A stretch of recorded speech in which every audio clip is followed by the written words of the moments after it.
I had a parasite in my face, and no one believed me, not even the doctors.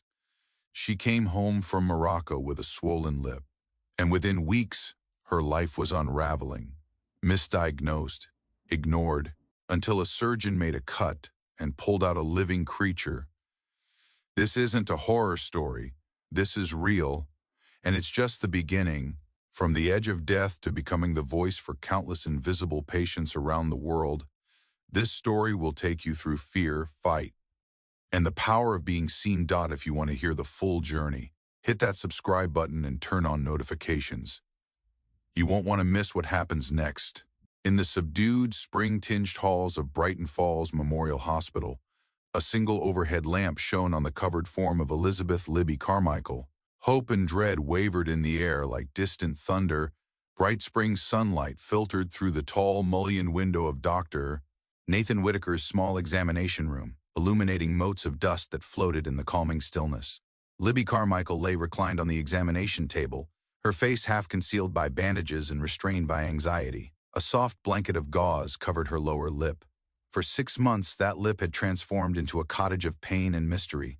Cut, swollen, ulcerated, and deeply personal, an intimate battleground of infection and broken trust. Dr. Whitaker moved carefully, the polished steel of his instruments glinting in the frame of soft daylight.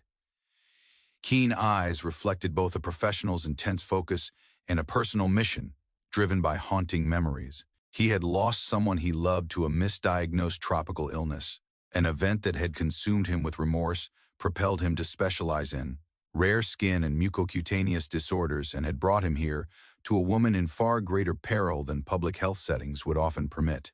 With measured gentleness, he retracted the bandage.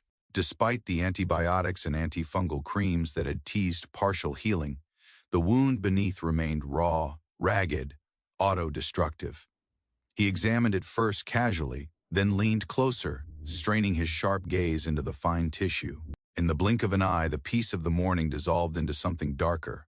Under magnification, he saw movement. A thin, pale thread twitched just beneath the damaged skin, a living thing, delicate yet unmistakably alive. He froze. The air in the room congealed with his realization, not carcinoma, not herpes simplex, nor staph, nor strep.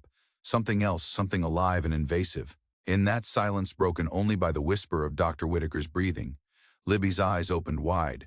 She watched him freeze, saw his pupils contract. The small light above her seemed indifferent to the gravity in the room, or something was crawling beneath her lip, feeding, surviving, thriving in the flesh of her face. She forced herself to stay still. In that moment, she understood the meaning of a life hanging in limbo. 6 months of tests, misdiagnoses, antibiotics, and steroids had all been silent witnesses to a living agent crawling beneath her skin. Days when she nearly abandoned hope. Patients don't recover after months. But here, in the focused intensity of one doctor's gaze, she felt that lingering possibility once more. Dr. Whitaker slowly withdrew the magnified lens, his face composed but tense. No words came to deprive the room of its gravity. He shook his head so subtly only Libby, with her eye half-lidded in pain, noticed. He pressed a gloved hand lightly on the tissue nearby. Beneath it, the motion was unmistakable. He reached for his camera, captured macro images, every tremor rendered in high resolution, knowing that this moment would speak louder than months of scans. Each file he labeled, each photo a question pasted onto an uncertain answer. Libby tried to breathe, she felt unable to swallow. "Doctor." Whitaker stepped back as though acknowledging an invisible threat. For a moment, he simply regarded her. "Miss Carmichael," he said in a low, measured voice that betrayed no panic. "I see movement, no elaboration. Just the fact." She closed her eyes, a living organism beneath her lip, her body invaded.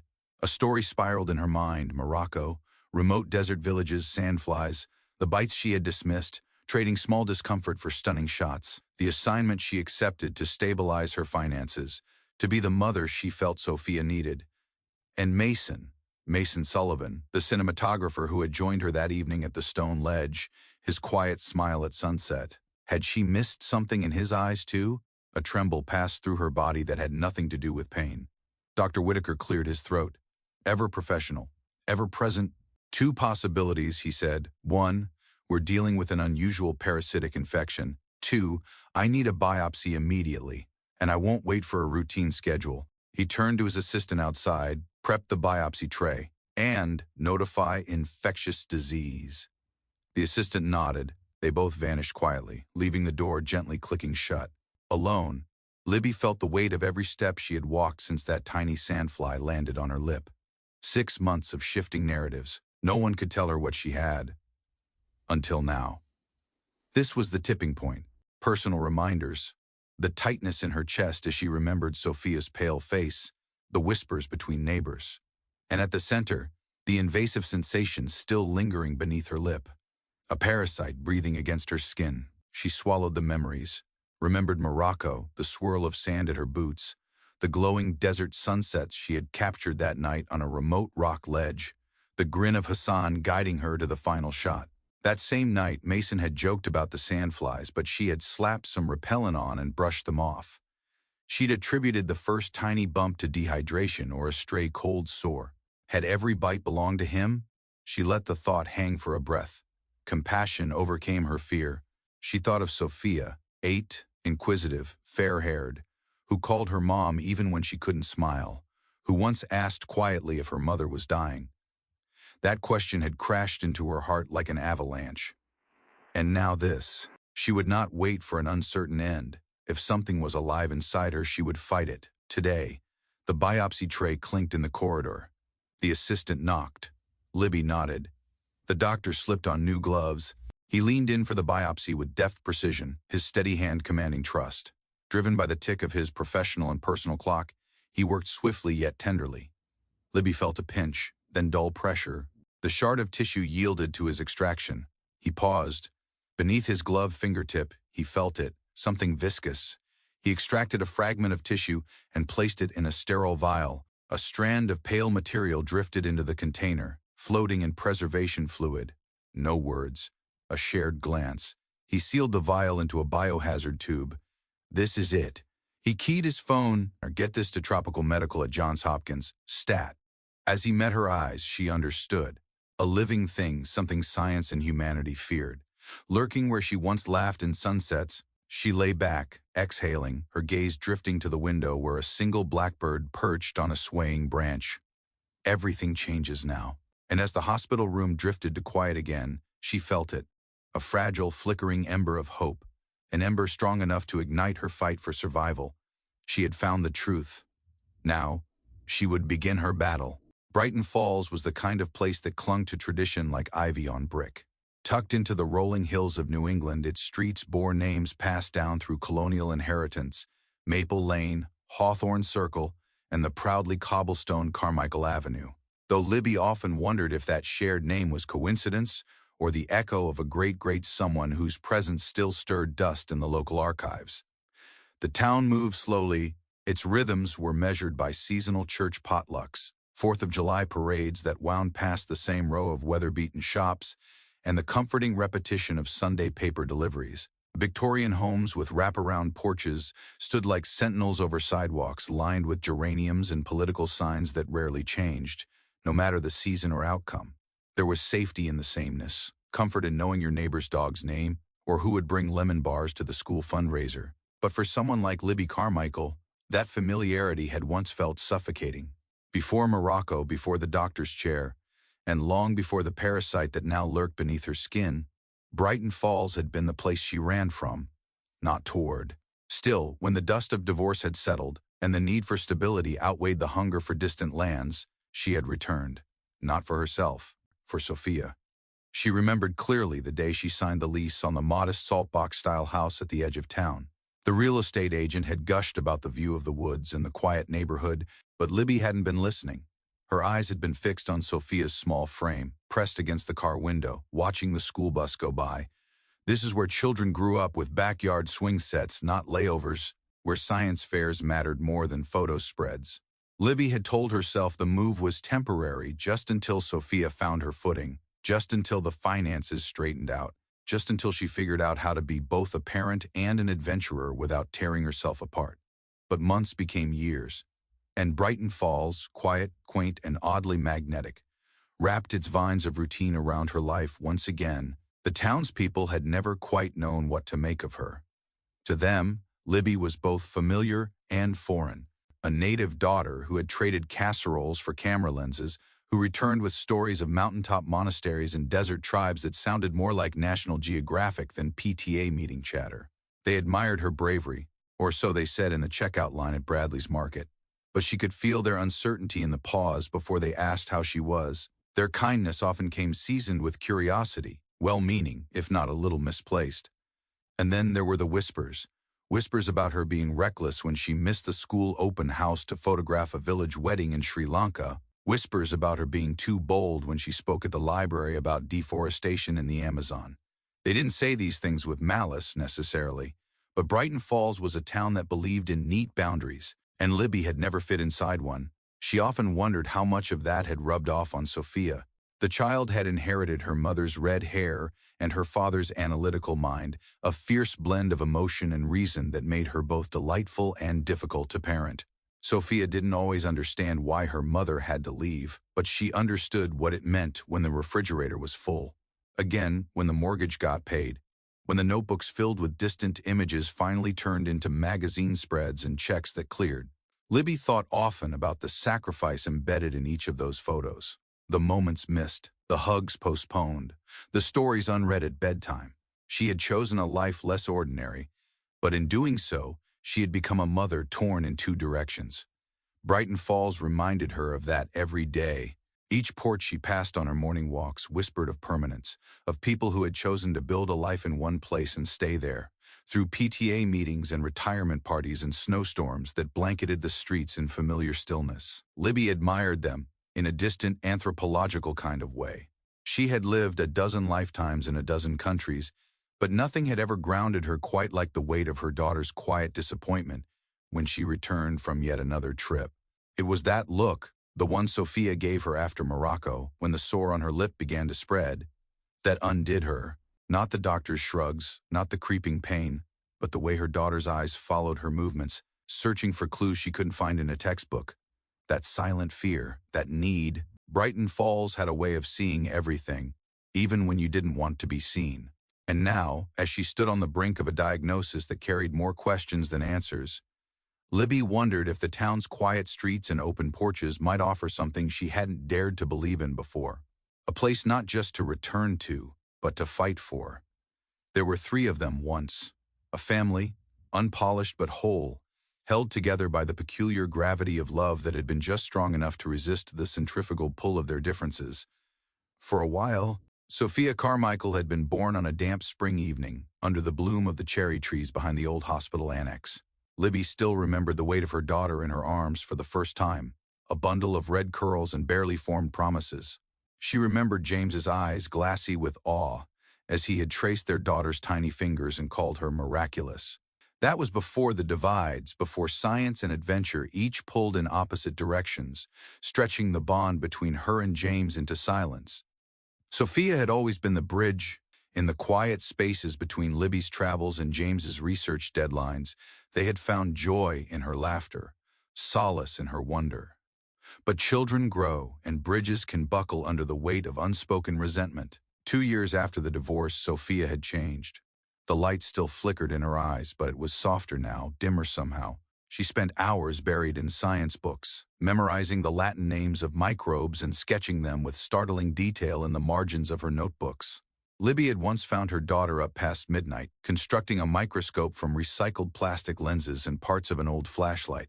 When asked why, Sophia had simply replied, "Because I want to see what's hiding." Libby had no answer for that. Sophia didn't cry when Libby left for Morocco, not outwardly. But her silence had been heavier than tears. She had gripped her papier-mâché volcano with white knuckles and said, "You promised?" Libby had promised a lot of things over the years. Some she had kept. Others had slipped away like the distant places she captured on film. Beautiful, remote, and irretrievable. She had watched the science fair video from a hotel room in Marrakesh, alone. James had recorded it with his steady hands, narrating softly as Sophia explained chemical reactions to a panel of teachers. Libby had smiled through the footage, but later that night she had cried for what she had missed. Not just the event, but the opportunity to prove that she could be present, that she could choose Sophia over her camera. James had never said, "I told you so." He didn't need to. He was not a cruel man. Far from it, James was the kind of man who donated blood every 8 weeks, who read peer-reviewed journals over breakfast, who programmed reminders for his mother's medication into his phone. He loved Sophia with a devotion that bordered on sacred, and he had once loved Libby too, in his quiet, methodical way. But love, in James's world, had been data-driven, structured around risk assessments and contingency plans. Libby had once joked that he carried a statistical model in his wallet instead of a wedding photo. He hadn't laughed. They had fought more in the final year, over Sophia's education, over money, over Libby's trips, over what it meant to be responsible. To James, responsibility was stability. To Libby, it was sacrifice. In the end, it had been a mutual unraveling. No infidelity, no scandal, just the slow erosion of understanding. They had drifted until the silence between them felt like a foreign country. Still, in moments of crisis, James had always shown up. It was he who first insisted Libby see a specialist when her lip refused to heal. He who rearranged his schedule to take Sophia on weekends. He who offered, without being asked, to drive her to Dr. Whitaker's clinic. Libby often wondered if part of him still cared, not out of romantic yearning, but from a sense of unfinished obligation. Or perhaps it was something deeper. Guilt, regret, the haunting realization that he had been right about the dangers she dismissed. Then there was Dr. Whitaker, Nathan. In another life, he might have been a pastor or a poet. His presence was calm, deliberate, almost reverent. He did not speak in absolutes, did not hide behind jargon. His questions were thoughtful, his silences patient. Libby had met many doctors across continents, some brilliant, some kind, few both. Whitaker was different. There was something wounded in his precision, something human in the way he touched sorrow like a familiar garment. He had come to Brighton Falls under quiet circumstances.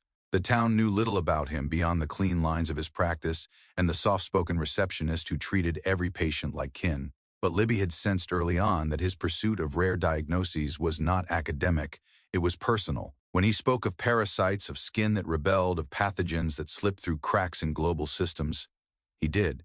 So, with the quiet fury of someone who had watched a loved one slip away under fluorescent lights, misdiagnosed and misunderstood. Libby had never asked about his past. She didn't need to. Grief leaves a scent that only those who've breathed it can recognize. Now, as their paths converged under the weight of her illness, she felt strangely grateful that fate, or whatever thread pulled people toward one another, had led her to his door. He did not promise salvation, but in his careful hands there was the steadiness of someone who would try, and sometimes that was enough. 3 lives, tangled by choice and consequence. A daughter trying to understand the invisible forces inside her mother's body, a father trying to protect what he could not control, and a doctor haunted by a past he could not rewrite. Together they stood on the edge of something neither of them could name yet. The email had arrived at 2:14 a.m. Eastern Time. Libby hadn't been asleep. Sleep had become elusive lately, replaced by the aching restlessness of someone who had been still too long. She'd been scrolling through old photographs, Ghana, Nepal, Bolivia. Her finger hovered above a shot of a desert sunrise in Rajasthan, the red of the earth glowing like embers behind the silhouette of a camel. Then came the ping. The message was from Eliza Parenti, the senior photo editor at Atlas Veritas, one of the last print magazines still romantic enough to chase long-form global journalism. We're sending a team to the Draw Valley, small Berber villages, post-drought reconstruction, plus a feature on the disappearing oasis systems. Needs someone with desert experience. Your name came up. Can you fly Friday? Expenses covered, usual rate, plus bonus for tight turnaround. There was a line at the bottom, Mason's on board too. He requested you. Libby stared at the screen. Morocco, 6 days, 3 stories. The kind of assignment that photographers dreamed about. Sand, culture, tension, beauty. The kind of place where light behaved like a character all its own. And Mason. She hadn't worked with Mason Sullivan in nearly 4 years. He was brilliant with a lens, cinematic, unorthodox, infuriatingly gifted. The last time they had shared a project, they had argued over framing, ethics, and timing, only to produce some of the most powerful visuals of her career. He had vanished off her radar shortly afterward. Last she'd heard, he was off-grid in the Peruvian Andes, filming for an NGO. She closed the laptop and leaned back on her worn couch. The house was silent, save for the distant hum of the refrigerator and the occasional creak of settling beams. In the next room, Sophia slept, curled around her favorite blanket, the glow-in-the-dark stars on her ceiling fading gently. Sophia. Libby's breath caught. The science fair was next week. They had built the project together, a model of the human digestive system made from balloons and clear tubing. Sophia had wanted to demonstrate how bacteria interacted with enzymes. Because that's what people don't see, she had said. Libby had promised she'd be there, but promises weighed differently when your savings account teetered at the edge of empty. This job could pay for 6 months of expenses, maybe more. It could buy time, buy peace. And Mason was requesting her. There had to be a reason. She wrestled with the decision all night. At dawn, she poured Sophia's cereal in silence. The words tasted metallic in her mouth. I have to go away for a week. Sophia didn't cry. She didn't scream. She simply nodded, spooned cereal to her mouth, and whispered, You promised? Libby's hand trembled as she touched her daughter's shoulder, but Sophia didn't flinch. The silence between them was louder than any fight, and the descent into Ouarzazate was turbulent. Out the airplane window, the Atlas Mountains rose like fractured knuckles against the horizon. A sea of sunburnt terrain spread below, ochre ridges, ribbons of parched riverbeds, scattered clusters of villages, like fossilized thoughts. The air shimmered with heat, even from altitude. At the gate, Mason stood with his signature scarf looped once around his neck, camera slung casually over one shoulder. His hair was longer, streaked with gray, and his face bore the soft lines of time. But his eyes were unchanged, intense, calculating, alive. You haven't changed a bit, he said. Libby smiled faintly. You're lying. He shrugged. Yeah, but it sounded good. They drove out in a battered Land Cruiser, joined by Carol, an intrepid journalist with a mouthful of opinions, and Hassan, their local fixer, who spoke 5 languages and negotiated with the charm of a diplomat and the shrewdness of a trader. The road to the Draw Valley was dust and sun and the occasional startled goat. Libby watched the landscape unfurl, palms defiant in the face of heat, small mud brick homes dotting the terrain, satellite dishes blooming improbably from their roofs. Children chased plastic bottles shaped like footballs. Women carried water in jugs, their backs straight, eyes steady. They settled in a village whose name Libby could not pronounce, tucked into a canyon rimmed with olive trees and ghost-still silence. Each morning they rose before light, capturing scenes of daily life. Bread baked in clay ovens, hands weaving baskets from palm fronds, rituals held beneath the rustling arms of date palms. It was during the 3rd morning shoot that Libby felt the bite. She had been crouched near a young girl tending goats, the light perfect, the moment unrepeatable. A brief sting on her lower lip, like a gnat or a sand grain. She slapped at it without looking, eyes on the lens. By noon the area tingled. By sunset it burned. She didn't mention it. These trips came with scratches, bites, sun rash. Nothing she hadn't handled before. That night she dabbed antiseptic cream on the spot and thought nothing more of it. And Mason had grown quieter as the trip went on. At first she thought it was fatigue. Then she noticed things. His trembling hands, the way he lingered near shade, his habit of skipping dinner.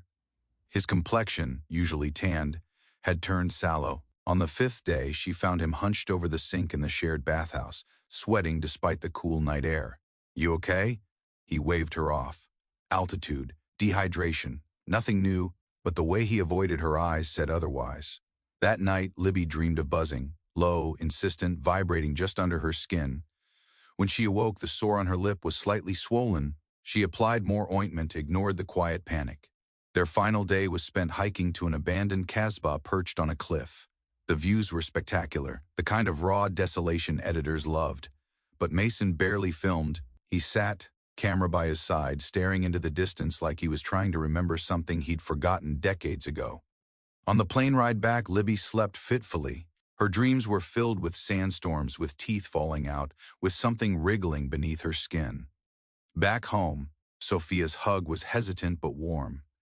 Libby unpacked, sorted memory cards, tried to ease herself back into routine, but the sore didn't fade. It darkened, hardened, then cracked.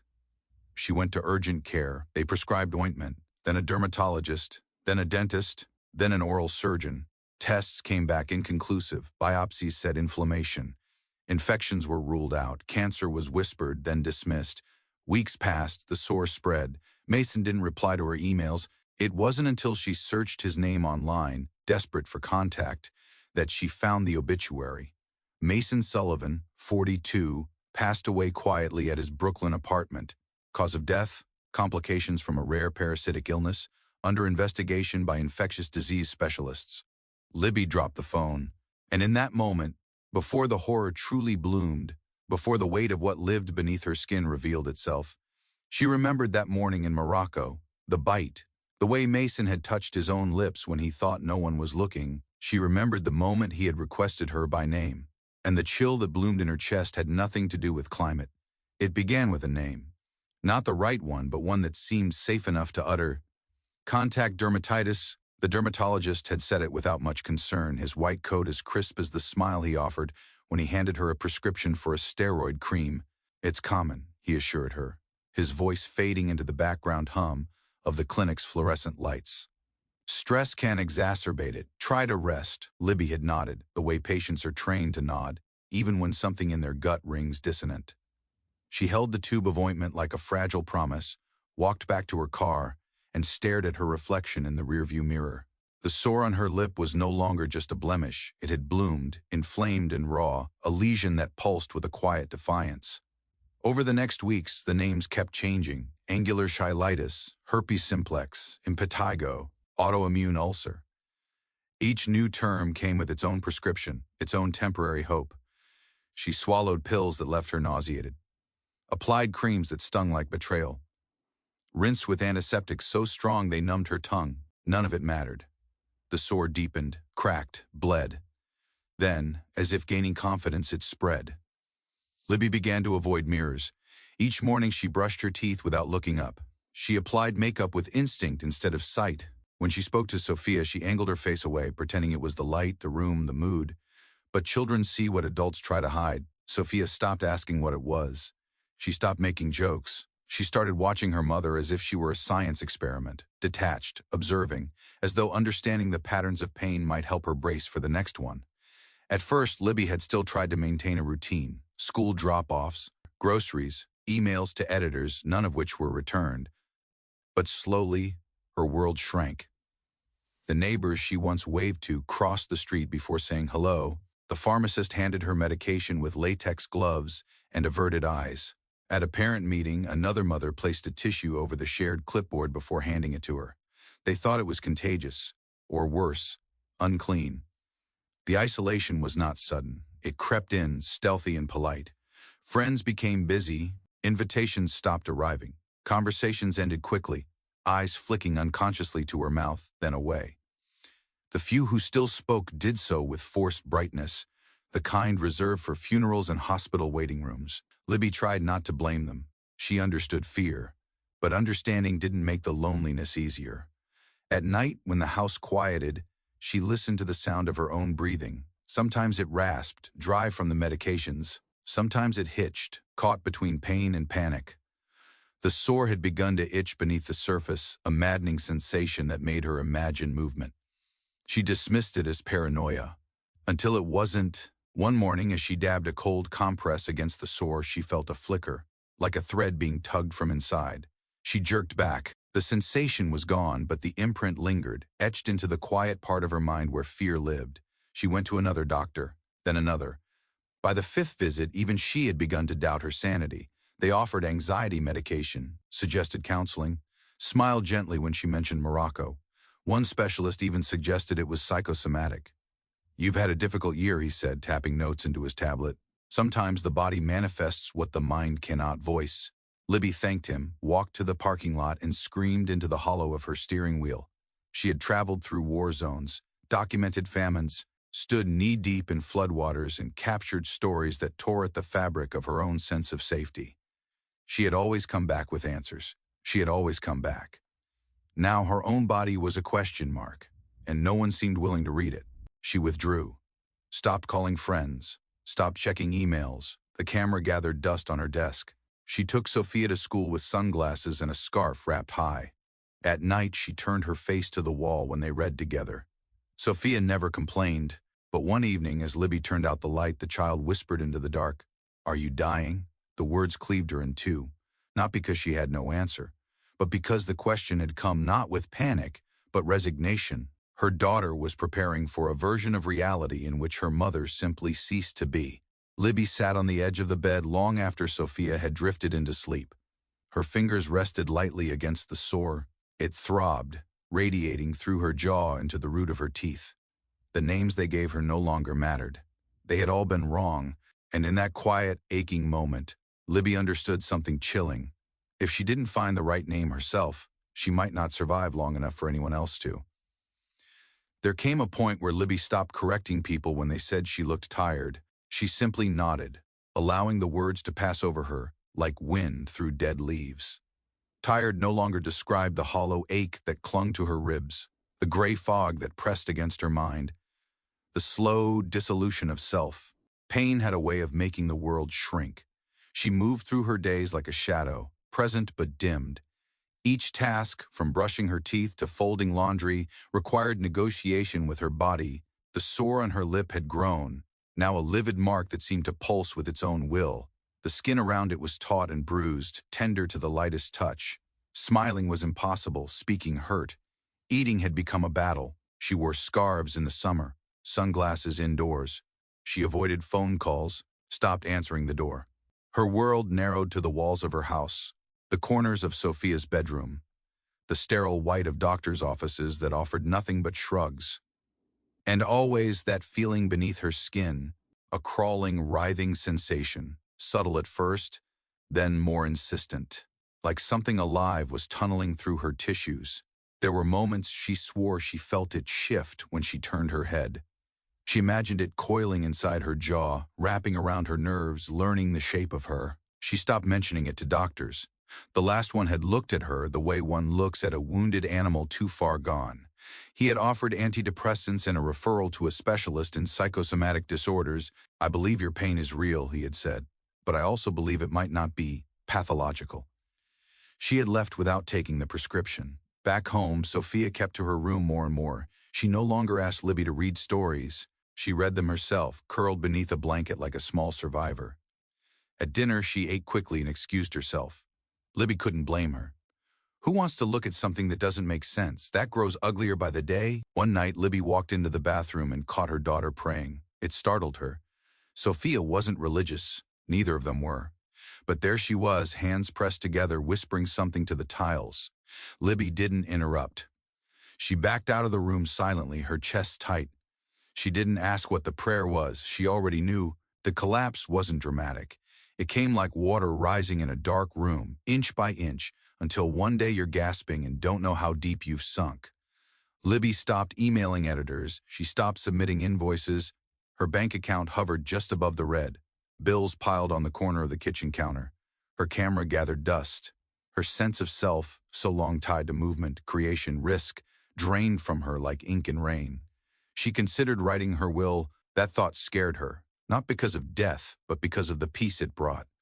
The simplicity of preparation, the relief in imagining an end. Then came the moment that changed everything. It was a Tuesday. Sophia had just returned from school, her backpack slung low, her face unreadable. Libby was sitting on the couch, a heating pad across her chest, trying to breathe through the low throb in her lip. Sophia walked in slowly, dropped her bag, and stood in front of her.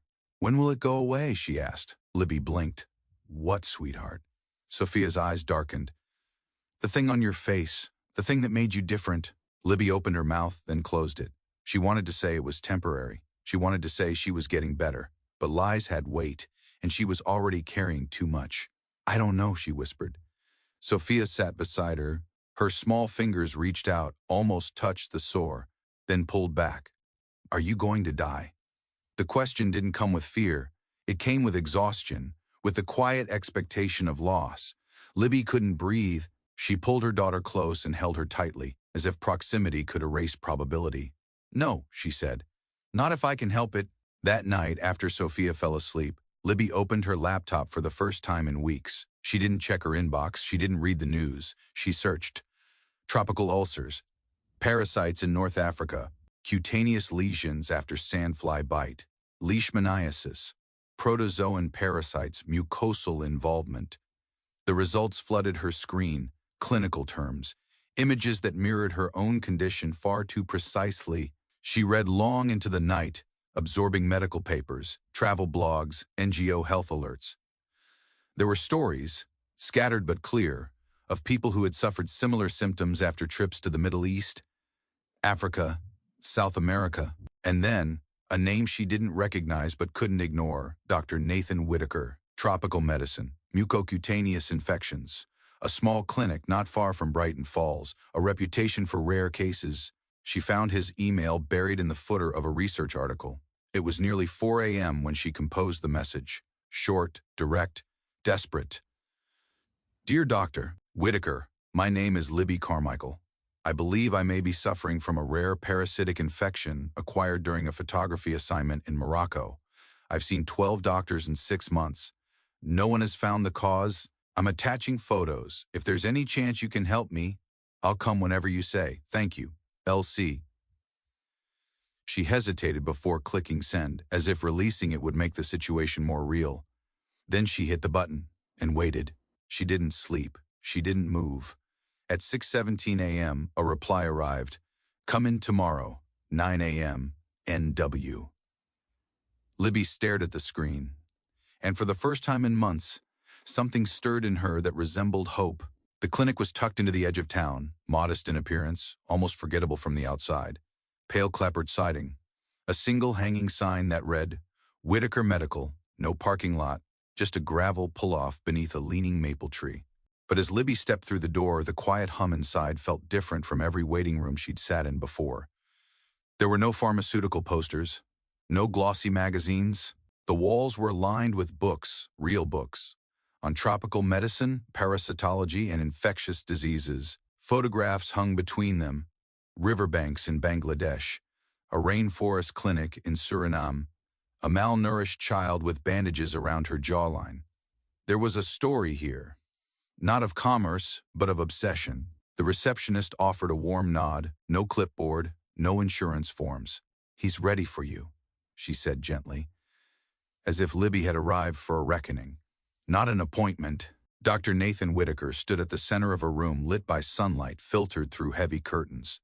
He wore no white coat, only a dark navy shirt, sleeves rolled, stethoscope slung loosely around his neck. His face was calm but not blank. It held the kind of gravity that only comes from loss. He gestured toward the examination chair. Let's take a look. Libby sat without speaking. Her hands trembled as she peeled off the scarf. The air was cool against her exposed skin. She could feel the throb, the slow, rhythmic pulse of something not hers, burrowed just beneath her lip. Dr. Whitaker pulled on a pair of nitrile gloves and leaned in. His touch was light but precise, like someone defusing a bomb. He didn't ask about travel history. He didn't ask how long she'd had it. He didn't need to. The room fell into a reverent silence. A halo lamp was wheeled into place, then the magnifier. He adjusted the lens slowly, peering through it with the focus of a man reading sacred scripture. Libby watched his face, not the tools. She saw the moment it happened, the fractional widening of his pupils, the brief pause of breath. Not surprise. Recognition. He didn't move for a long moment. Then he reached for a penlight and adjusted the angle. What do you see? Libby's voice was hoarse. He didn't answer immediately. There's motion beneath the tissue, he said at last, his tone careful, neutral. Motion, she repeated, her stomach clenched. Yes. He stepped back slightly, turning off the lamp but leaving the magnifier in place. There's a visible tremor, localized, non-pulsatile. It's not vascular, and it's not muscular spasm. He paused. It's something alive. Libby exhaled, slow and sharp. The room felt suddenly colder. Do you think it's a larval stage, most likely, possibly protozoan, something consistent with mucocutaneous parasitism? He said it like he had rehearsed the words 1,000 times, but hoped never to use them again. Her mind flashed to Morocco, the bite, the tingle, the days that followed. She gripped the sides of the chair as the memory crystallized. She had dismissed it. Everyone had dismissed it. Until now. Dr. Whitaker's expression remained composed, but Libby could feel the shift. The air felt heavier. I'd like to do a biopsy, he said. She nodded, wordless. He moved quickly, efficiently, called in an assistant, prepped the tray, sterile gauze, local anesthetic, microscalpel, preservation vials. But even in motion he watched her, like he knew what she was thinking. I've seen this before, he said quietly. Libby turned toward him. My wife, he added. South Sudan, 2009. A pause. We were too late. The words hit her harder than she expected. Not just the admission, but the truth inside it. This man wasn't guessing. He was remembering. She looked down at her hands, then back at the sterile field being assembled beside her. The light above buzzed faintly. This was it. After months of wrong names and fading hope, she had finally found someone who could see what no one else had dared to see. Something was inside her, and for the first time she wasn't alone. Libby lay back as the chair was tilted, the white light from above turning the room into a stark stage. Dr. Whitaker's voice was calm but clipped. His tone the kind used when the stakes were high and hands must remain steady. "You'll feel a pinch," he said, already applying the anesthetic. The sting barely registered. Compared to what she had endured, it was almost a relief. The numbness spread quickly, cold, sterile, disorienting. She felt the pressure of fingers, the cool edge of gauze, the tightening of a clamp. The sounds were distant, metallic clicks, the soft breath of the nurse, the hum of overhead lights. She kept her eyes closed, but her mind didn't rest. It circled like a vulture around the words he had spoken earlier. Something alive. There was something alive beneath her skin. She had suspected it for weeks, the crawling, the itching, the flickers of movement, but hearing it confirmed changed everything. It made it real, tangible, terrifying. She tried to breathe evenly as Dr. Whitaker began the incision. It was shallow, precise. She felt no pain, only the dull awareness that something was being opened. Then came the suction, the collection, the meticulous slicing of tissue from just beneath the mucosal edge. Whitaker leaned in, muttering to the nurse. "There's discoloration on the underside, submucosal thickening, consistency's off." Libby's eyes fluttered open. He was holding something between tweezers. Tiny, translucent, coiled like a question mark. It writhed, just barely. She couldn't help it. Her body jerked. "What is that?" she whispered, voice cracking. Dr. Whitaker didn't answer immediately. He placed the object into a vial of solution, sealed it, then looked at her directly. "It's larval," he said, segmented. "I'll need microscopy to be sure, but it's definitely foreign." She swallowed, her throat dry. "Alive?" He nodded. Libby turned her head away. For a moment, the room spun. The floor felt like it was rising to meet her. She had carried this thing, fed it, housed it. For months, a parasite. She wanted to scream, to tear at her skin, to be free of it. But instead, she forced her breathing steady. "You're the first person who's believed me," she whispered. "I don't believe you," he said gently. "I saw it." That distinction struck her like a sermon. And the rest of the procedure passed in fragments, disinfectant, stitches, gauze. Whitaker labeled 3 small containers and slid them into a cooler with practiced precision. He moved like someone who had done this before. Not in theory, but in triage tents and field hospitals where time meant life or death. When it was over, Libby sat upright slowly. The anesthesia was fading.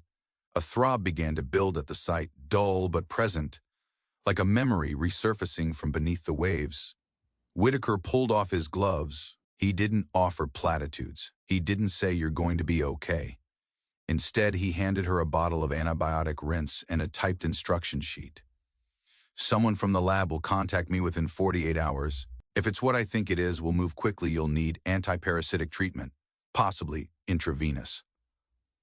Libby nodded. She looked down at the bandage on her face, then up at the sealed containers now resting in a transport cooler. Inside one of them was the thing that had hollowed her out, the thing that had cost her friendships, sleep, time with her daughter, belief in herself. And now it had a shape, no longer imagined, no longer dismissed. It had a shape, and soon it would have a name. As she left the clinic, the wind brushed against her bandage, tugging gently at the edge of the gauze. She pulled her scarf tighter.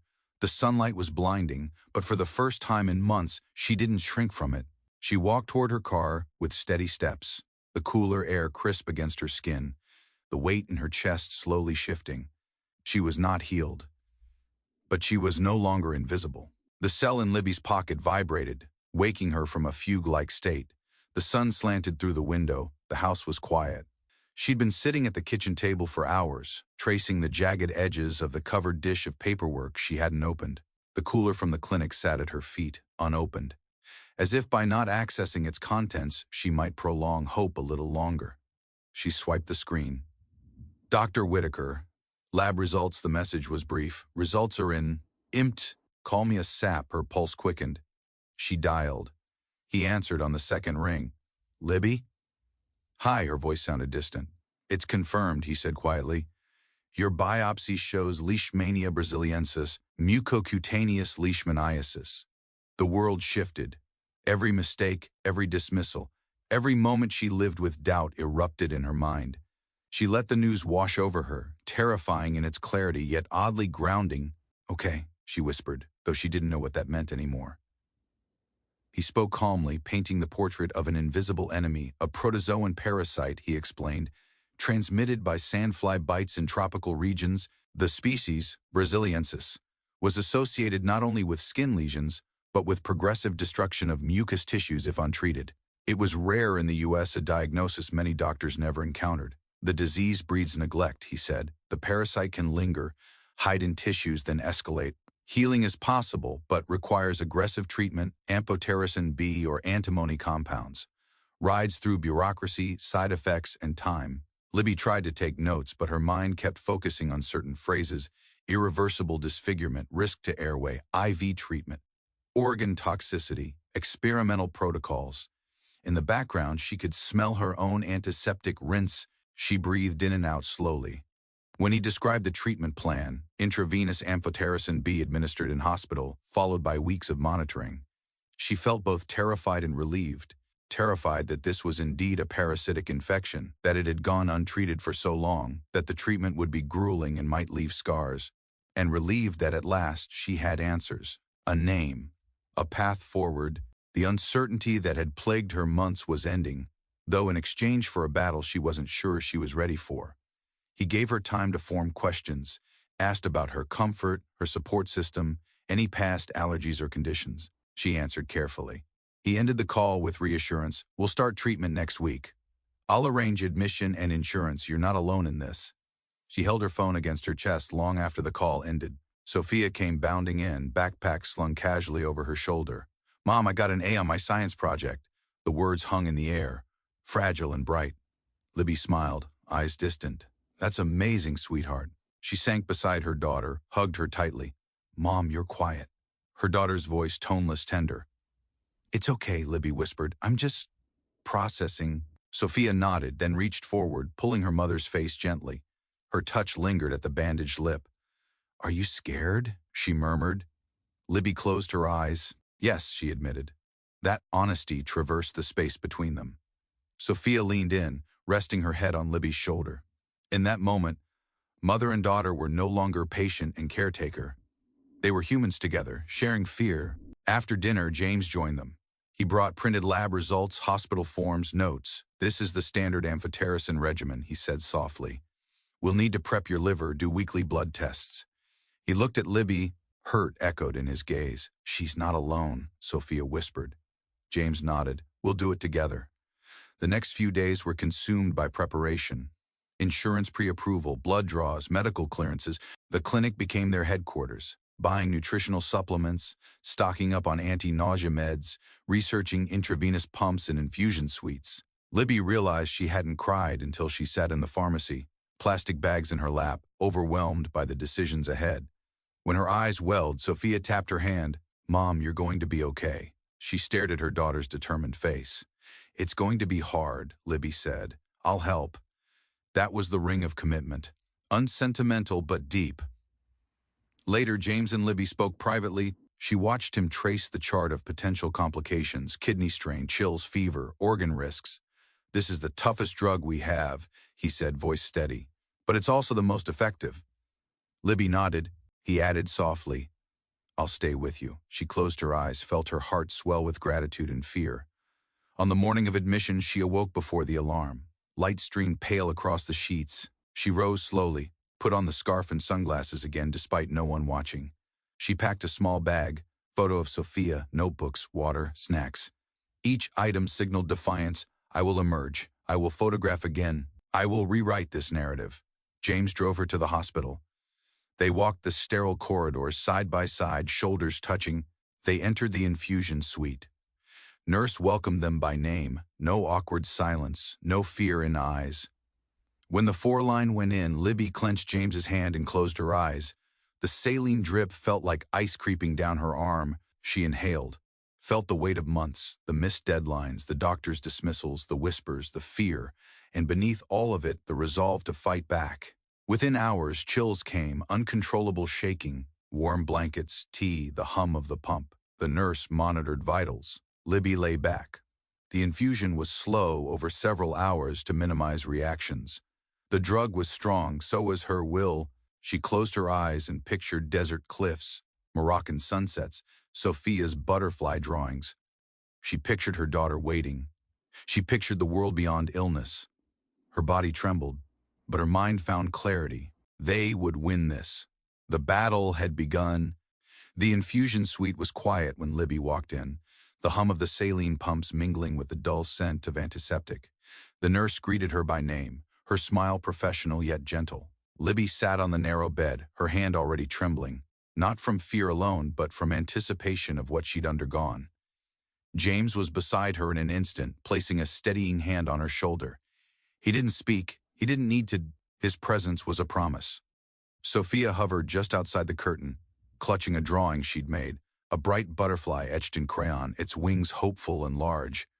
Libby nodded toward it, managing a small smile. The needle slipped in, cold but calm. The first drip of amphotericin B was like ice liquid, spreading fast, numbing her veins. The nurse adjusted the flow. Libby felt James press a cold towel to her forehead, her fingers balled against the blanket. Then came the chills, violent, gripping. Her teeth chattered despite the layers she wore. She began to shake uncontrollably. James wrapped her in a blanket, pressed her close, whispering, "Just breathe, I'm here."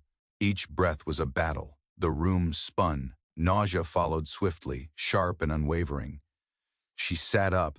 The nurse was at her side, offering a small cup of anti-nausea medication. Libby swallowed and bent forward, letting the warmth settle in her stomach. Sophia appeared at the curtain, hand extended. Libby accepted a cup of water and the small paper butterfly. "She said it's for strength," James murmured. Tears slid from her eyes, hot and unexpected.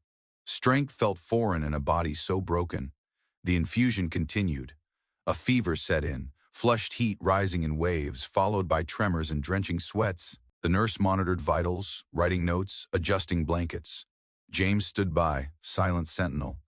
Libby closed her eyes and focused on the drawing, letting the idea of wings anchor her. Hours passed as if in another dimension. Moments of nausea, waves of chills, the steady drip of medicine.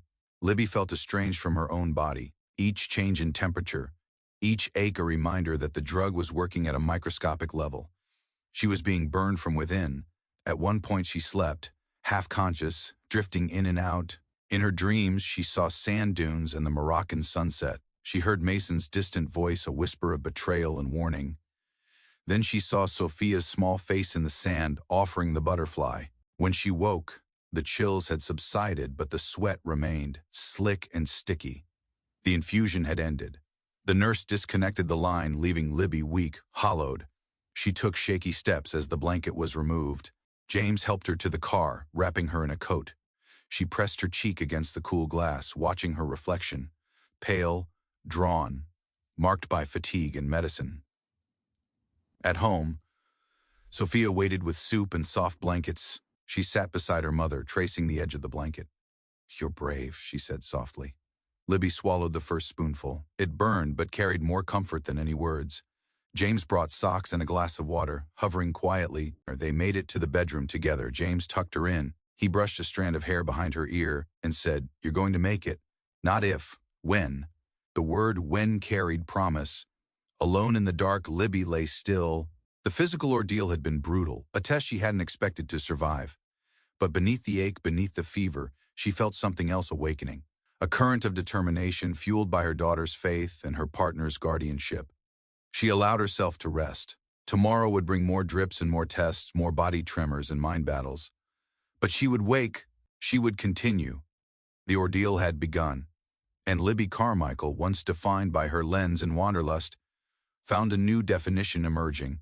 A survivor, a mother, a woman armed not just with stories, but with the will to live one of her own. The days blurred into each other like colors bleeding through wet paper. Libby lost count of the infusions, of the fevers and the hours spent trembling beneath blankets that offered no comfort. Her skin grew pale, then grayish. Her once sharp cheeks became gaunt, as if the parasite wasn't the only thing hollowing her out. Something deeper was being stripped away too. The medicine raged through her body like a tidal wave. There were moments when she didn't know whether she was asleep or awake. Sometimes she saw Sophia's face floating in the room like a dream.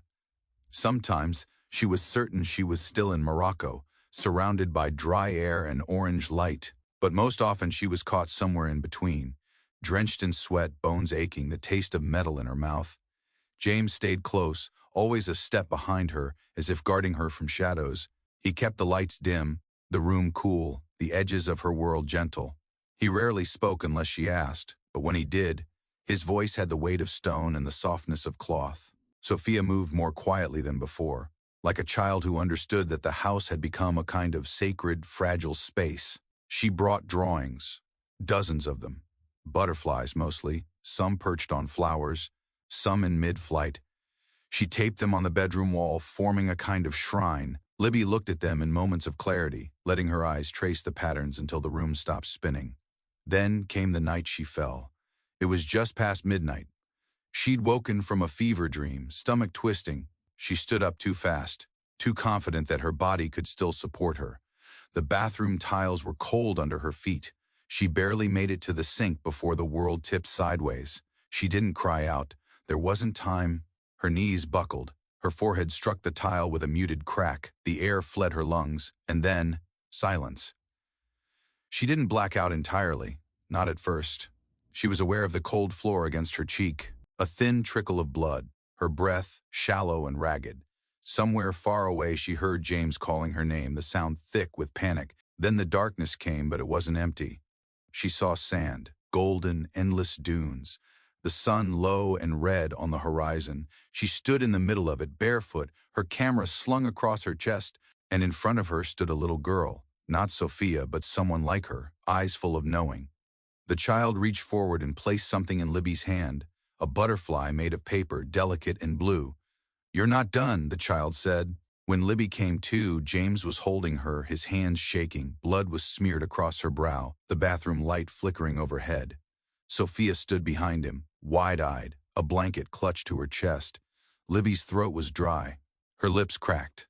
"I'm okay," she murmured. It wasn't true, but it was the only thing she could offer. They helped her back to bed, and for the first time in this whole ordeal, Sophia climbed in beside her without being asked. She tucked herself beneath Libby's arm and rested there, quiet and warm. Libby didn't sleep, not really. She stared at the ceiling, every ache in her body a reminder of how close she'd come to letting go. And yet, in that closeness, something had shifted.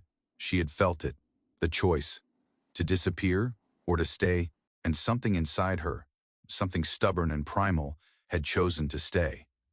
The next morning, while James brewed coffee and Sophia colored at the foot of the bed, Libby reached for the journal James had bought her on a whim months ago. It had been untouched. Too many days had been about surviving, not remembering. But now she needed to remember. She opened to a fresh page, hand trembling, and began to write. Day 11. I collapsed last night. In the bathroom, I saw the dunes, I saw the girl, I'm still here, and I think I want to stay here. For Sophia, for James, for me. This thing inside me isn't just a parasite, it's a marker, a beginning. I am not the same woman who took those photographs. I am something else. I am the after, and I'm not done yet. She set the pen down. Her breathing came easier than it had in days. Later that afternoon, she taped the newest butterfly Sophia had drawn to the mirror above her dresser. It wasn't perfect, its wings uneven, the colors bleeding at the edges, but it was beautiful in the way only something fragile and surviving can be. Like her, Libby sat in front of her laptop, the dim glow of the screen illuminating her weary eyes. It was late, hours after Sophia had fallen asleep and James had finally surrendered to exhaustion. She tapped the keys, unsure at first. The journal entries had begun as private anchors, ways to mark survival. But tonight she felt a pressing need to share, to give words to the deep ache of invisibility and fear, to the wound that no one saw until it almost swallowed her whole. She titled the post, "I had a parasite in my face, and no one believed me." It told her story from the beginning, the sandfly bite in Morocco, the misdiagnoses, the swelling, the despair, the extraction, the diagnosis, the fight. Honest, raw, unflinching. She spoke of the surgery, the fevers, the hospital nights cuddled with her daughter, the collapse in the bathroom, the journal page she'd written afterward. She posted it with trembling resolve and hit publish. Nothing happened for an hour. Then comments trickled in. One reader wrote, "I thought I was the only one doctors dismissed like this." Another, "Thank you for telling the truth. My sister suffered similarly after tropical travel." Then notifications began to bloom. Likes, shares, more messages. Libby scrolled, heart pounding. People reached out with stories of misdiagnoses, fungal infections, unusual tumors, voices that matched her own helplessness. Within a day, her post had gone viral, picked up by a health blogger with thousands of followers. The headline, "Parasite in the Face, Survivor Speaks Out," spread across social media platforms. Emails arrived from lawyers, medical students, overseas doctors asking for details, journalists requesting interviews. There were urgings from patient advocacy groups to document her case, to speak out about medical blind spots in travel medicine. She felt overwhelmed. All she'd wanted was a chance to heal without disappearing, yet every like and comment carried a spark of validation, a signal that her suffering might serve a larger cause. The next morning, a message from Dr. Whitaker awaited her. "I saw your post. Let's talk." They arranged a video call. His face filled the screen, weary but proud. She spoke first. "I didn't know it would go this far." He reached across the frame as if to touch her shoulder. "Good," he said softly. "You're giving a voice to patients who can't." In the days that followed, media interest grew. A local TV station requested an interview. A medical podcast invited her to share her story. Even the regional newspaper wanted a feature. She agreed, but only with James and Sophia by her side. They appeared together on the morning show, filmed in their Brighton Falls living room. Libby's camera hung unnoticed in the background, the tool that had once given her livelihood, now quiet as she became the story. Sophia sat beside her on the sofa, offering support through finger clasped in hand, drawing butterfly symbols on her notebook. When the conversation grew intense, Libby spoke clearly about late diagnoses, about the financial stress and emotional isolation, about how she nearly gave up. "If sharing this helps future patients to be believed," she said, voice steady, "then every night in the hospital was worth it." The hosts pressed gently, asking how she felt now. "Grateful to be here," she replied, looking at Sophia, "and determined to help others not endure what I did." The interview ended. A dozen messages flooded in immediately, medical professionals giving tips, travelers offering discounts to tropical disease clinics, patients sharing links to petitions. There were even survivors across continents saying, "I saw your story, I got help." Libby's throat tightened with emotion. Then came an email that shifted the trajectory even further, from Doctors Without Borders, inviting her to speak at an upcoming conference on tropical diseases. It said, "Your experience, your voice, among researchers, healthcare providers, and policymakers, it's powerful. Will you join us?" She stared at the screen, words catching in her throat. James, standing behind her chair, wrapped his hands around her shoulders. She turned, smiled shakily, and whispered, "Yes." They stood together in the kitchen later that evening. Sophia hugged her from behind, butterfly drawing pressed to her mom's back like a talisman. Libby placed a hand on the table. She'd envisioned a return to photography, maybe a quiet travel piece next year. Instead, her journey had taken her into a realm she never expected. Advocacy, visibility, a purpose bigger than herself. In the quiet of that shared moment, Libby realized that her illness had redefined her path. She wouldn't just survive. She would speak. She would help others be seen. She would walk into that conference as a witness, not just to her own ordeal, but to the countless stories too long ignored. She closed her eyes, thinking of the glowing dunes in Morocco. She thought of Sophia's determined eyes when the butterfly drawings returned. She felt the fierce whisper of that child in her fever dream, the one who handed her the paper butterfly and said, "You're not done." She was not done. Libby stepped off the escalator into the cavernous lobby of the Washington, D.C. Convention Center, her heart beating in a deliberate rhythm that matched the high-ceilinged echoes above her. The event banners proclaimed Global Forum on Neglected Tropical Diseases, but for her, every step felt like walking into a spotlight. She clutched her speech notes lightly, the paper folder stuffed with her handwritten excerpts and reminders, a lifeline she wasn't sure she needed to use but held anyway. She checked in at the volunteer's desk, where a kind-faced woman handed her a badge. Elizabeth Carmichael, survivor speaker. The words landed heavily. Survivor? She had always seen herself as a photographer, a storyteller, an adventurer, but survivor carried a different weight. She touched the edge of her scarf and pressed it against her lips, steadying herself before being guided to the backstage hallway. It was quiet, but if she listened closely, she could hear it, the murmur of the audience beyond the curtains, the distant applause for the previous speaker. The smell of polished wood and stage lights hovered in the air. She felt James's hand on the small of her back, grounding her. He gave her a gentle squeeze, a silent message that ran deeper than words. Sophia peered up at her from behind his legs, wide-eyed and smiling, her butterfly drawings visible on a small sticker affixed to the conference badge. When they emerged onto the stage, the spotlights were sudden, hot, intrusive, dazzling. The rows of chairs stretched out, populated by doctors, researchers, policymakers, and other survivors. All of them looked up at her in their tailored suits, crisp collars, and earnest faces. For a moment, Libby felt raw and exposed. She cleared her throat and placed her notes on the podium surface. A hush fell. "Good morning," she began, voice steady, even though her hands shook inside her scarf pocket. She told them about Morocco, the sandfly bite she'd almost ignored, the doctor after doctor who had dismissed her. She spoke of pain, of loneliness, of the evening she had slipped in the bathroom and almost faded away. She described the moment she'd seen the parasite, the living thing under her skin, and how that changed everything. She spoke of her daughter, Sophia, who held a small butterfly scout in defense of her mother, whose innocence became an anchor in her darkest hours. She spoke of the hours of infusion, the nights of fever, the quivering hope that every dose would bring her closer to life. And she spoke of what it meant to be ignored, dismissed, to carry something dangerous inside you while the world looked away. By the time she reached the end of her speech, her voice was softer. "I stand before you today not just because I survived a disease, but because I faced a system that almost let me slip away. I stand here for every person whose story has been brushed aside, whose illness remained invisible until it was nearly fatal. I stand here to say we must do better. We must listen, we must act." The audience was silent for a heartbeat, then applause swept through, growing from soft murmurs to wholehearted standing ovation. Libby closed her eyes to steady herself, not overwhelmed but profoundly moved. When she opened them, she recognized some faces in the audience, patients teary-eyed, researchers nodding thoughtfully, advocates wiping tears. And then, a man stepped onto the stage, microphone in hand. He introduced himself, Dr. Rafael Morales, head of parasitology research at the WHO. He spoke of her work, her courage, and then made an announcement.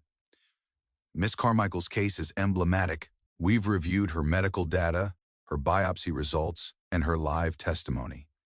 We believe it could form the foundation for a new diagnostic protocol to detect mucocutaneous infections earlier in travelers returning from endemic regions." There was a ripple of agreement across the audience.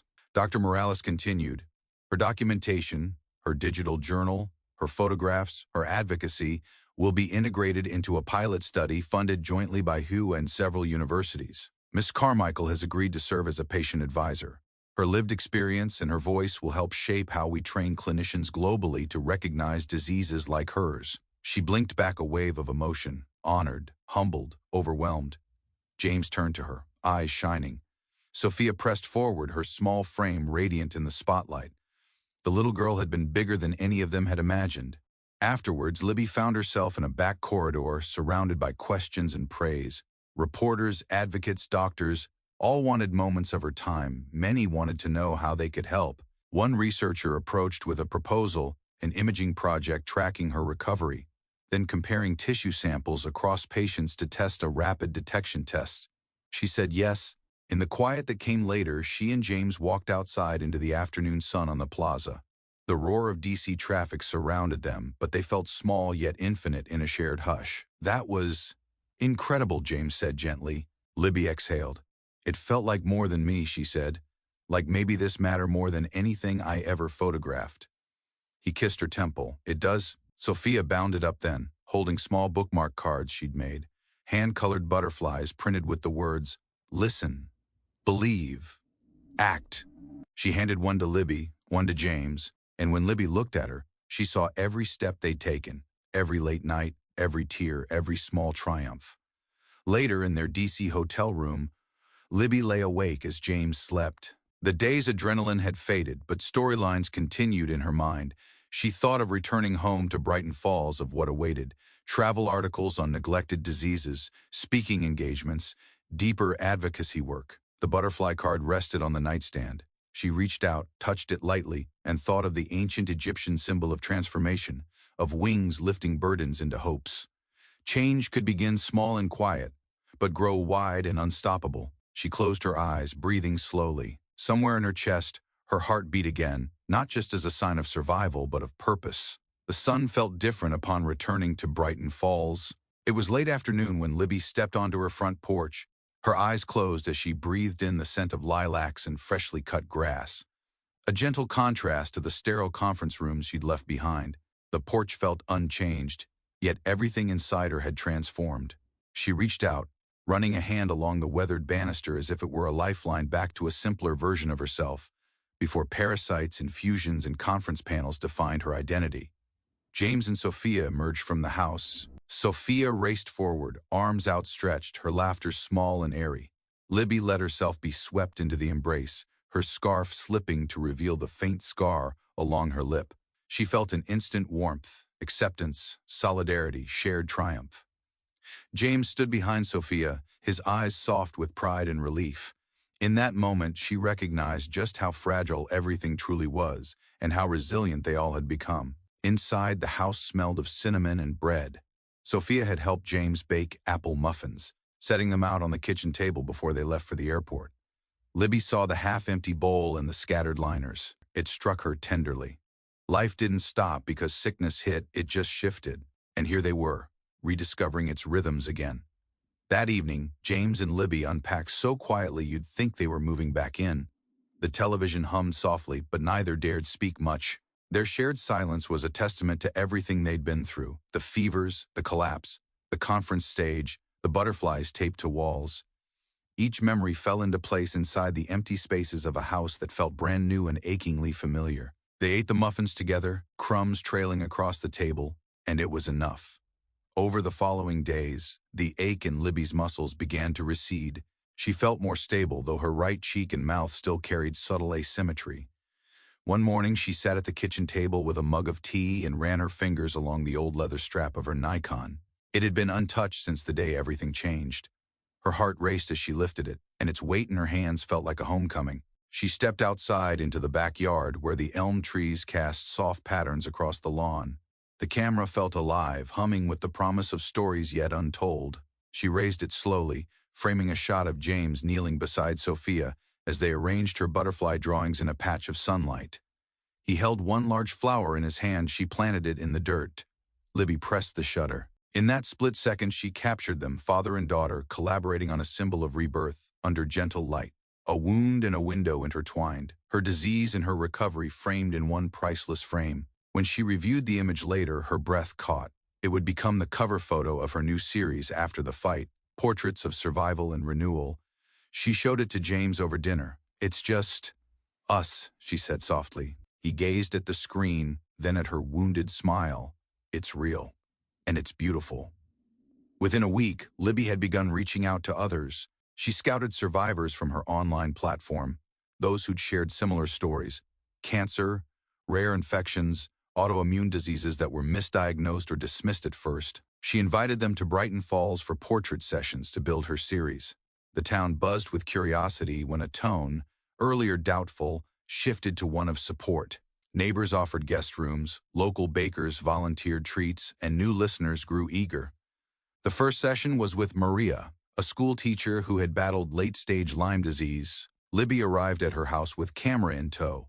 Maria welcomed her into a living room full of neat bookshelves and flowering plants. As they talked, Maria revealed her journey, months of misinterpreted fatigue, doctors who chalked it up to stress, until one specialist finally listened. Her remission came through new protocols, but the emotional scars remained. Libby photographed Maria beside a window framed with ivy, morning light slanting into her quiet yet unbroken smile. Maria's gaze was unguarded, matter of fact. She held a worn notebook on her lap, a journal she said helped her survive. Libby captured that too, believing that these fragile details added layers so common to survivors' lives. Across town, other Brighton Falls residents were influenced by Libby's return. Dr. Grant, the primary care physician who had once dismissed her, invited Libby to meet in the restored colonial office where she practiced. Libby entered the familiar room and felt the weight of what had been once unsaid. Dr. Grant looked at her candidly. "I wasn't right," she began. "I misdiagnosed you. I'm sorry." Her voice wavered with remorse. She handed Libby a file. "I've begun additional training in tropical disorders I should have honored sooner." Inside were notes, case studies, even photos of sandflies pinned to the walls. It surprised Libby to feel empathy for her former physician, that same person who, years ago, sent her home with steroids. "I appreciate it," she said sincerely. "It means more than you know." They agreed to consult on surviving patients, Dr. Grant referring more people for Libby's series. A window of healing opened where wounding once existed. That night, trapped beside the soft light of the fireplace, Libby opened her journal again. Beneath the photograph of her family spread across the couch and the rest of her new photos, she began to write, "Dear stranger, you may be struggling right now, feeling unseen, unheard. I know that ache. I once was told it was nothing, but it wasn't. You are not nothing. I am here to tell you that your pain matters, your voice matters. You deserve to be seen. When you feel broken, that is when your story starts. With all my love, Elizabeth." She paused, looking at the letter hanging loosely above the ink pen, a letter for anyone still trapped in doubt. She closed her notebook and clicked save on the draft blog post. Tomorrow it would go out, an open letter to the unseen. Outside, the elm trees whispered in the evening breeze. Inside, Libby felt calm. Her body still bore the signs of its journey. Scars, asymmetry, trembling when she pushed too hard. But now those marks felt like windows into her story, not wounds to conceal. She walked to the living room where James and Sophia were watching the last glow of sunset through the window. Sophia turned and waved a hand, holding up a fresh butterfly painting. Libby wore her camera again, hanging it around her neck with quiet ceremony. She moved to the window and lifted the camera slowly. The light shifted. The air held all the lingering warmth of a long day. She aimed, not for perfection, but for truth. She clicked the shutter.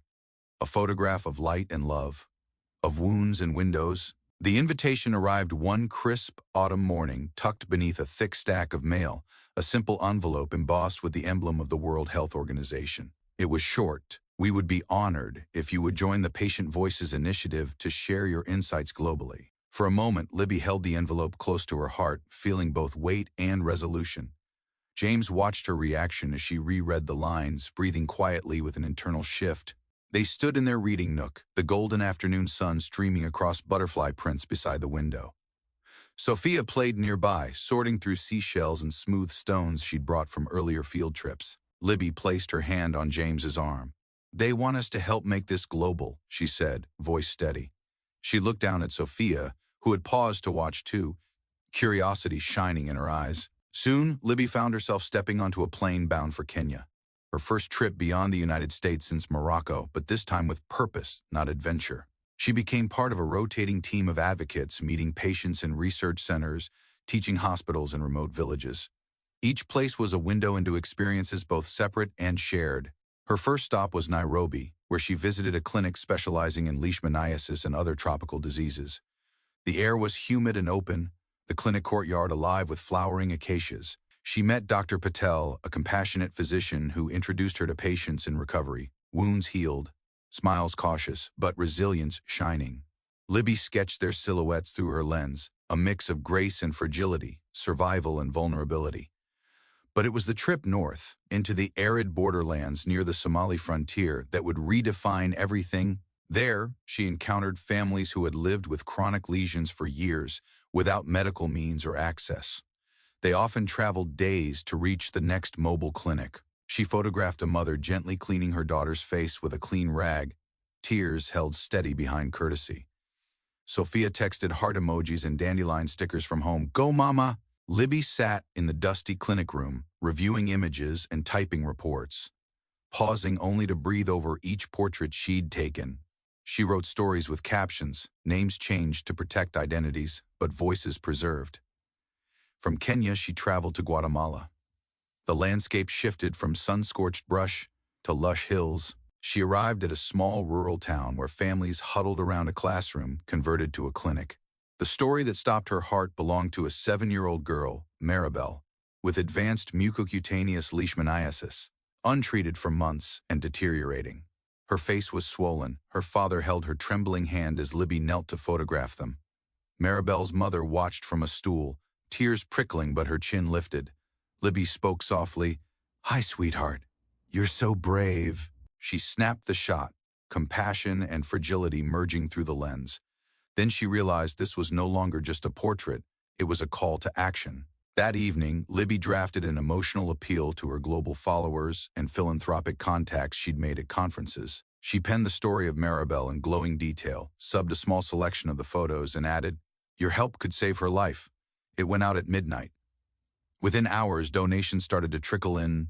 By morning, the sum had passed the cost of travel and surgery. Dr. Morales, now collaborating on her initiative, arranged for Maribel to be flown to the capital for reconstructive treatment. Follow-up photos arrived within weeks, healing tissue, eyes bright, family relieved, tears unlocked. Sophia watched on a video call. She carried her own pastel butterfly. "Mama, you helped her heal," she said proudly. Libby folded the phone close and stroked the screen. In the months that followed, Libby's travels took her to India and Brazil, each leg bound by a mission: meet vulnerable survivors, document their struggle, transform art into change. She photographed an elderly man in India whose nose had been almost destroyed, now healing. In Brazil, she met indigenous elders recovering from leishmaniasis in Amazonian clinics funded by new grants influenced partly by her advocacy.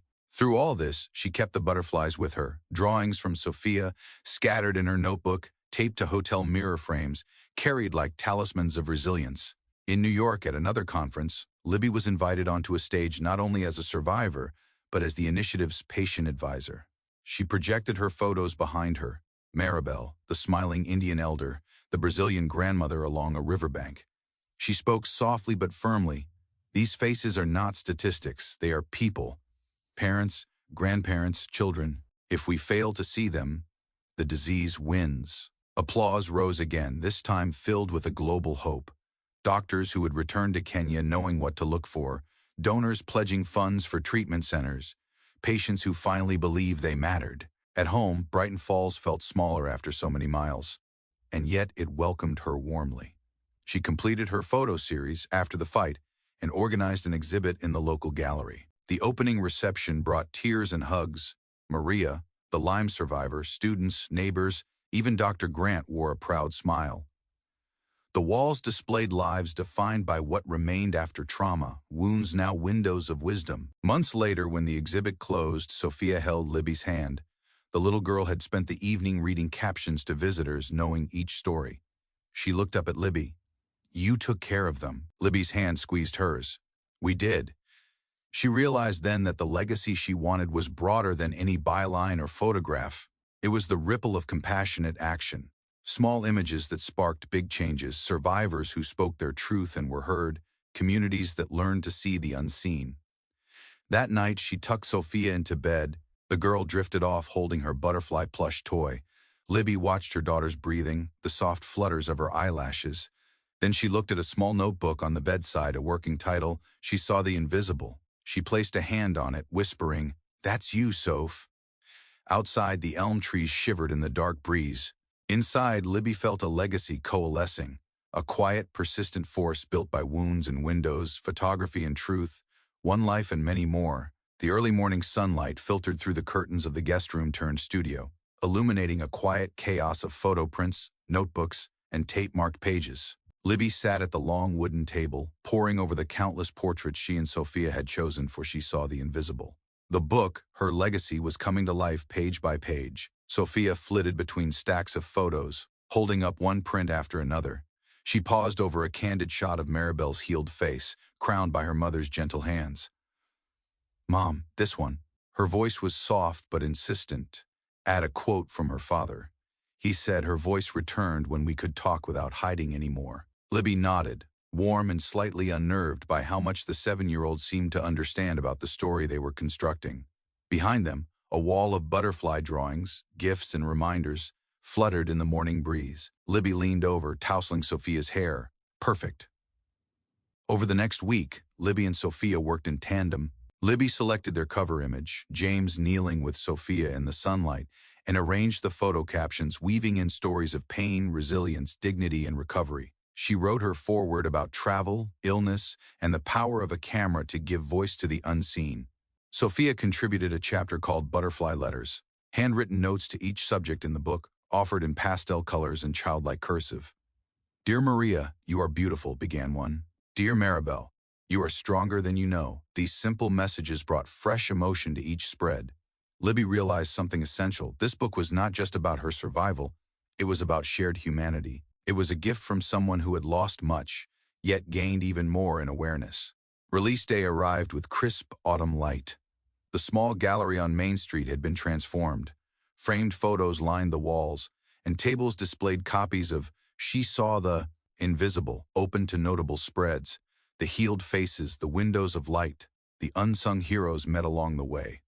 Butterflies bobbed on strings, casting dancing shadows on the hardwood floor. A hush fell as Libby stepped onto the small stage with Sophia and James by her side. The room, full of neighbors, survivors, doctors, students, watched with respectful anticipation. Libby began quietly. "When I returned from that desert village in Morocco, I believed my story ended there. Instead, it became a beginning, for me and for countless others. This book is not about me, it's about the voices we choose to see, about the wounds that became windows, about the invisible made visible." She paused. Sophia then stepped forward, small and brave. "I wrote the butterfly letters," she said, voice clear. "I believe that hope can heal, even when it isn't medicine." She looked at Libby. "Mom, thank you for letting me help." Libby closed her eyes, tears welling. "You are my greatest CO author." After the speeches, people lined up. Maria greeted Libby with a gentle hug. "Your portrait gave me strength when I lost faith." A local teacher slipped Libby a note. "My student secretly dealt with illness this year. She saw your book and said, 'Now I know I'm not alone.'" Maribel's family stood together by a framed portrait of their daughter.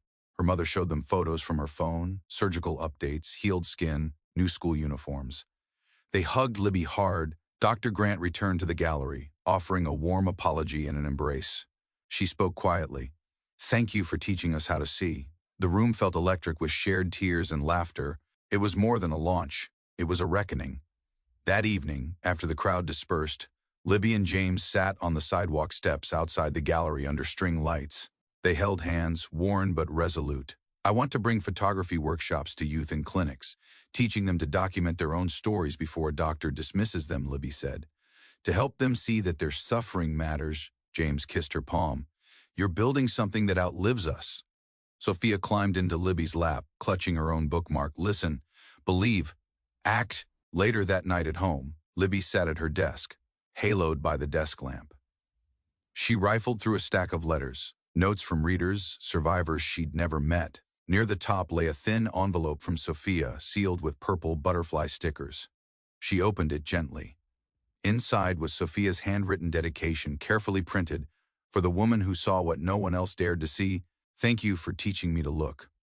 Libby pressed the note to her heart, tears falling freely. It was the essence of their journey, a light rediscovered, a story witnessed, a legacy still unfolding. In a quiet final moment, Libby stood at the window, camera hanging by her side, the night outside bright with stars.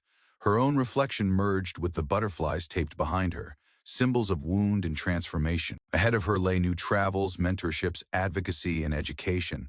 But tonight, she let gratitude wash over her, for survival, for vision, for a daughter's love that would carry her legacy forward. She started with a swollen cheek, and ended by giving hope to hundreds across the globe.